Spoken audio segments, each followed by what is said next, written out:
remember when every new 100% electric car that was released was a revelation. The first Renault Zoe, the first Nissan Leaf, the first Tesla, the first Mercedes, the first Kia. They were all really special, and even with my tatty old memory, I could recall them all. Now, not so much. There are so many models that have come out in the last 12 months alone, it's all become a bit of a blur. Where am I? I'm surrounded by thousands of electric cars. Anyway, yeah. Thankfully, some do still stand out. Kind of obviously, the Polestar 2, the Porsche Taycan at the posh end, and then the Honda E, the VW ID3 and the Fiat 500e at the more sensible, slightly smaller end. But in the middle, there's this great big rash of compact SUVs that all look kind of the same. But now I can add another new car to this very short list, and even though I haven't actually seen this car in the flesh, and I definitely haven't driven it, I am rather excited about it. I am talking about the new Hyundai Ioniq 5. Now, I attended an online reveal a while back, just myself and another long-suffering automotive journalist. Now, I say long-suffering because I got a bit overexcited. When they said, are there any questions, I had a lot, and I was shouting, and I just went on and on. I was just so blown away by this car. Now, I remember driving the original Hyundai Ioniq a few years back. You can see the episode on Fully Charged, and I was really, really impressed. I mean, it was not so much that with the drive or the style of the car, but with the energy efficiency. Hyundai are the only company to have nailed energy efficiency to the same degree as Tesla. They're really focused, and their attention is now on how to get the maximum number of kilometers from the minimum number of kilowatts, and that is paying off bigly. A perfect example of this was demonstrated a couple of years ago when I was driving the brilliant Jaguar I-Pace and Johnny Smith was driving the brilliant Hyundai Kona, which my missus still drives every day. And we were driving along the same road at the same time, in the same weather conditions, at the same speed. Over a long day's drive, the I-Pace averaged out at 2.6 miles to the kilowatt hour. Perfectly acceptable. The Kona racked up 5.2 miles to the kilowatt hour. Now, okay, the Jag is a four-wheel drive performance car, and the front-wheel drive only Kona is a similar size, but with nowhere near the performance. But I was really trying to eke out every last watt in the I-Pace, and it still used double the energy. How do Hyundai do it? So the new Ioniq 5 is once again a kind of compact SUV style vehicle, but very, very smooth, clean lines, minimal fancy inny and outy bits. It comes with either an 800 volt 58 kilowatt hour battery pack or a 73 kilowatt hour battery pack, which gives apparently an estimated range of 500 kilometers or 300 miles. We shall see, but I can tell you it's more likely than not that it will. Equally importantly, the Ioniq has up to 220 kilowatts DC rapid charging. Really, really high speed rapid charging. That is amazing in a car that isn't like a super high-end sports car that costs 100,000 euros. That means if you time it right and you are very low in the battery department, and you can find a charger that can deliver over 220 kilowatts, then you'll be able to add 100 kilometers of range in 5 minutes and go from 10% capacity to 80% in around 18 minutes. That is really, this is just going to happen more and more. We're going to see this more and more cars. You know, and I saw a tweet the other day, or a comment, I don't want to wait 5 hours while my car charges.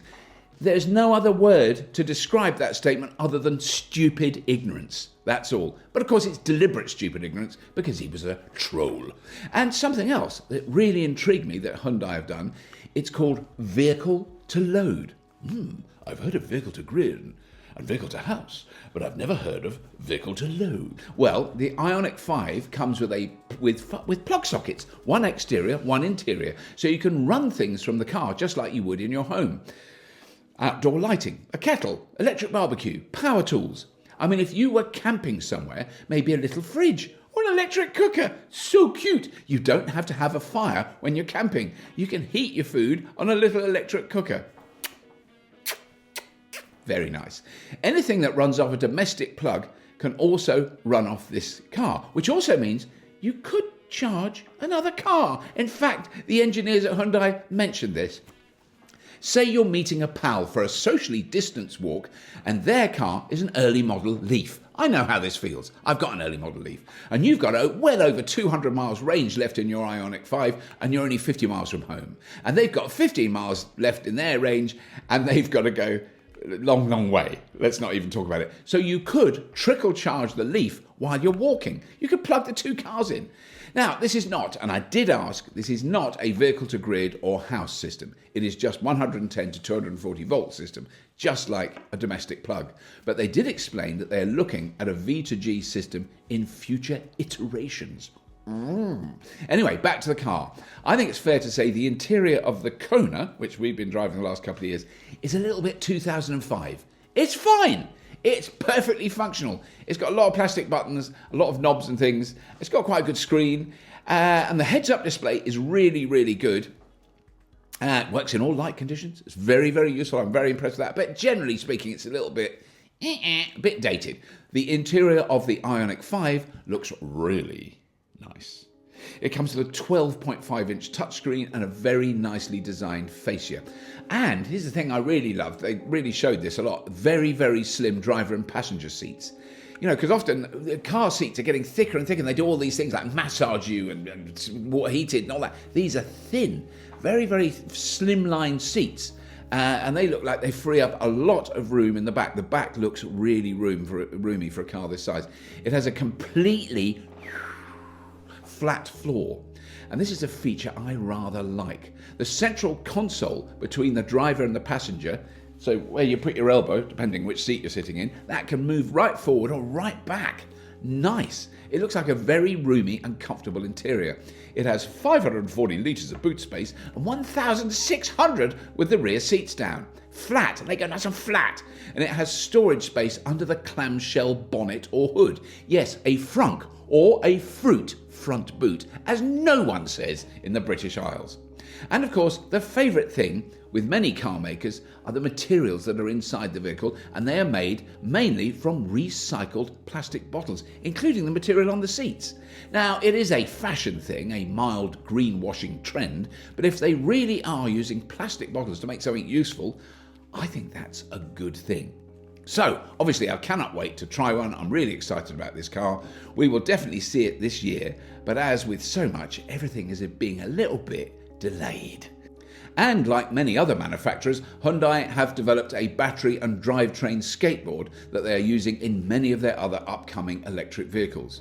And as this is a bit of a special car announcement episode, I'm going to thank some of our special, very, very kind and generous, spectacular Patreon supporters who donate $10 a month or more. And they are Dave Brown, Hugh O'Neill, Robert Van Maren, Neil Needham, Scott Dew, Richard Waller, Nick Allen, Bradley A. Steck, saf1.co.uk, Michael Kiffin, Andrew Zamersky, Alan Reed, Chris Redman, Ian Mills, Dominic Homan, Patrick Richard, Michael Thwaite, thank you Michael, James Storr, Neil Sim, and Brian McGowan. Absolutely brilliant that you do this for us. It keeps us going. It's made us survive through the very difficult few months we've all been through. We're not special, but that's all. I'm not going to do anything about subscribing. You know all about that. Not going to talk about it.